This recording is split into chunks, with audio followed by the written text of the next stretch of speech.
অভিজ্ঞতাগুলি সম্পূর্ণভাবে আমাদের জীবনকে পরিবর্তন করতে পারে। এমন কিছু জিনিস আছে যা আমরা নিয়ন্ত্রণ করতে পারি না, কিন্তু আমরা কিভাবে সাড়া দেব তা বেছে নিতে পারি।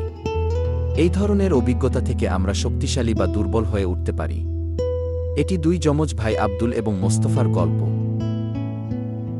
যেদিন তারা তাদের বাবা মাকে হারিয়েছিল। সেদিন আব্দুলের মধ্যেও কিছু একটা বিষয় মারা গিয়েছিল।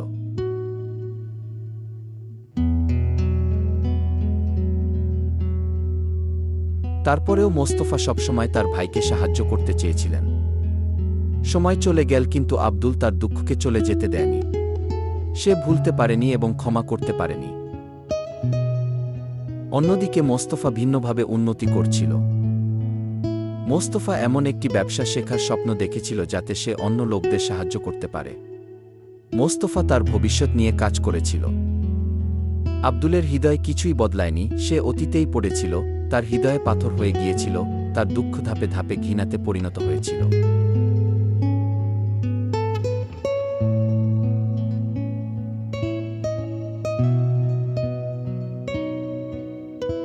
এটি একটি বিপজ্জনক জীবনধারায় পরিণত হয়েছিল।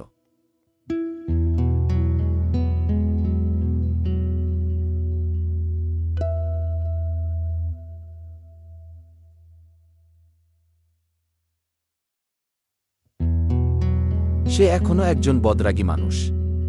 তার বন্ধুরা তাকে উপহাস করত এবং বিরক্ত করত যতক্ষণ না সে তার মেজাজ হারিয়ে ফেলত এবং পাগল হয়ে যেত।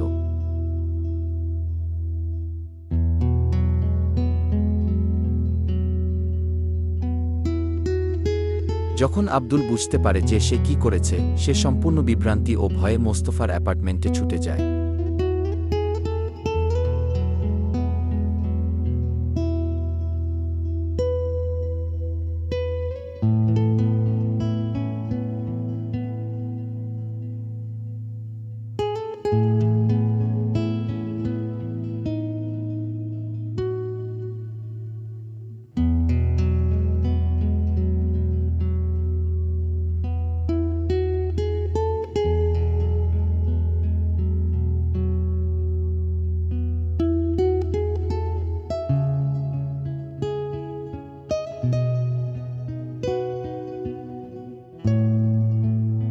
যখন আব্দুল দরজা খুলল, মোস্তফা হতভম্ব হয়ে গেল।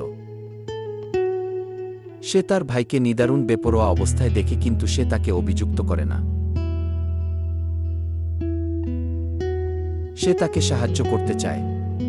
মোস্তফা জিজ্ঞেস করতে থাকে, ভাই তুমি কি করেছ? তুমি জানো যে আমি সব সময় তোমার জন্য আছি। কোনো একজনকে হত্যা করা হয়েছে, কিন্তু আমি তোমাকে ভালোবাসি ভাই। আমি এখনো এখানে আছি তোমাকে সাহায্য করার জন্য। মিছিলটা ইতিমধ্যে তাদের দরজার কাছে এসে গেছে। তারা আব্দুলকে বাঁচতে দেবে না। তারা প্রতিশোধ না নেওয়া পর্যন্ত যাবে না। আব্দুলকে তার পোশাক খুলে ফেলা এবং রক্তের দাগ মাখা পোশাক মোস্তফাকে দেওয়ার কথা বলা হলো। তারপর আব্দুল অ্যাপার্টমেন্ট ছেড়ে চলে যায়। মোস্তফা আব্দুলের জামা কাপড় পরে তার মুখে এবং হাতে কিছু রক্তের দাগ ফেলে দীর্ঘশ্বাস নেয় এবং কিছুক্ষণ অপেক্ষা করে।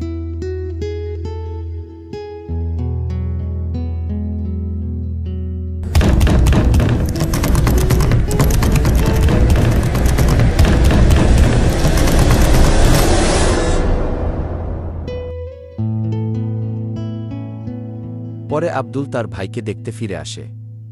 সে মোস্তফার নাম ধরে ডাকে। কেউ উত্তর দেয় না। তার ভাই কোথায় হতে পারে? সে কি উন্মত্ত জনতাকে বুঝাতে পেরেছিল?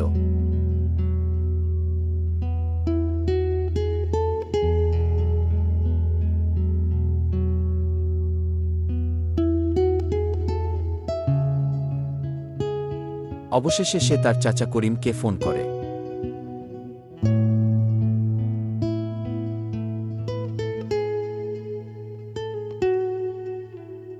মোস্তফার কি হয়েছে? চাচা তাড়াতাড়ি চলে আসে। তিনি ব্যাখ্যা করে বলেন যে মোস্তফার বিরুদ্ধে একজন ব্যক্তিকে হত্যার অভিযোগ রয়েছে। এরপর নিহতের বাবা তাকে হত্যা করে। আব্দুল নিজের কানকে বিশ্বাস করতে পারছিল না। এসে সান্ত্বনা নিতে অস্বীকার করেছিল। করিম আব্দুলকে উপরে একটা নোট লেখা একটা বই দেয়। যাতে লেখা ছিল, আমি তোমার জন্য আমার জীবন দিয়েছি, আব্দুল দয়া করে এই আত্মত্যাগ বৃথা যেতে দিবে না। আমি যেরকম জীবন যাপন করেছি তুমিও সেই রূপ জীবনযাপন করো। আব্দুল কাঁপছিল এবং কাঁদছিল। মোস্তফা এই বইটি কয়েকবার পড়েছিল, সে এতে আগ্রহী ছিল। এখন দুঃখে ভরা আব্দুল এই বইটি পড়ছে। আব্দুল আল্লাহর প্রশংসা করল। আমি আমার জীবনকে এলোমেলো করে দিয়েছিলাম এবং শুধুমাত্র নিজের জন্যই বাঁচতে চেয়েছিলাম, কিন্তু আমার ভাই আমাকে এত ভালোবাসতেন যে আমার জন্য তার জীবন উৎসর্গ করেছিলেন। তার কারণেই আজ আমি বেঁচে আছি। আমি তার নামকে সম্মান জানাতে আবার শুরু করতে চাই। তিনি আমাকে তার জামা কাপড় দিয়েছিলেন, কিন্তু আমি তা পরার অযোগ্য। আল্লাহ আমাকে পরিবর্তন করার জন্য, পাপ এবং অবিচার থেকে রক্ষা করার জন্য তোমাকে আমার প্রয়োজন। তাহলে লজ্জা না করেই আমি আমার ভাইয়ের জামা কাপড় পরতে পারব। এই মোনাজাতের পরে আব্দুল আল্লাহর শান্তি অনুভব করল। আল্লাহর উপর ভরসায় তার জীবন পরিবর্তন হতে শুরু করে। মোস্তফা যেভাবে তার ভাইকে বাঁচিয়েছিল, আল্লাহ একইভাবে আমাদেরকে বাঁচিয়েছেন। যেহেতু আমরা পাপে পূর্ণ জীবন যাপন করি, তাই আমাদের অবশ্যই পরিণতি ভোগ করতে হবে। পাপের বেতন মৃত্যু এবং আল্লাহ ধার্মিকতার আল্লাহ, কিন্তু তিনি করুণারও আল্লাহ। তার ভালোবাসায় আল্লাহ আমাদের রক্ষা করার জন্য ঈসা মসীহকে দিয়েছেন। ঈসা মসীহ যখন তিনি আমাদের জন্য ক্রুশে মারা গিয়েছেন, তখন তিনি আমাদের পাপ এবং অপরাধ তুলে নিয়েছেন। যদিও তার কোনো পাপ ছিল না, তিনি আমাদের পাপের জন্য মূল্য স্বরূপ তার জীবন উৎসর্গ করেছিলেন। তিনি আমাদের আল্লাহর সঙ্গে শান্তি স্থাপনের সুযোগ করে দিয়েছেন। এটা কতই না মঙ্গলময় যখন আমরা তার দিকে ফিরে ঈসা মসীহকে আমাদের প্রভু ও নাজাত দাতা হিসেবে গ্রহণ করে এই উপহার গ্রহণ করি। আল্লাহর সন্তান হিসেবে আমরা নতুন জীবন পাই। যেভাবে মোস্তফা তার ভাইয়ের সঙ্গে চওড়া এবং শুরু অবস্থার মধ্য দিয়ে গিয়েছেন, যার কারণে আব্দুল একটি পরিবর্তিত জীবন যাপন করছিলেন। বাইবেল কিতাব বলে, এমন একজন ছিলেন যিনি একজন ভাইয়ের চেয়েও ঘনিষ্ঠ ছিলেন, তিনি ঈসা মসীহ। পরাক্রমশালী নাজাত দাতা, তিনি আপনার সাথে পুরো সময় জুড়ে ছিলেন এবং এখনও আছেন। তিনি চান আপনি তার কাছে আসুন। আপনি হয়তো এতে মনোযোগ না দিয়েই সুখবর শুনেছিলেন। আজ ঈসা মসীহ ব্যক্তিগতভাবে আপনার সাথে কথা বলছেন। ঈসা শুধুমাত্র আপনার জন্য মারা যাননি, কিন্তু তিনি আবার জীবিত হয়েছিলেন, প্রমাণ করার জন্য যে তার সমস্ত কথা সত্য।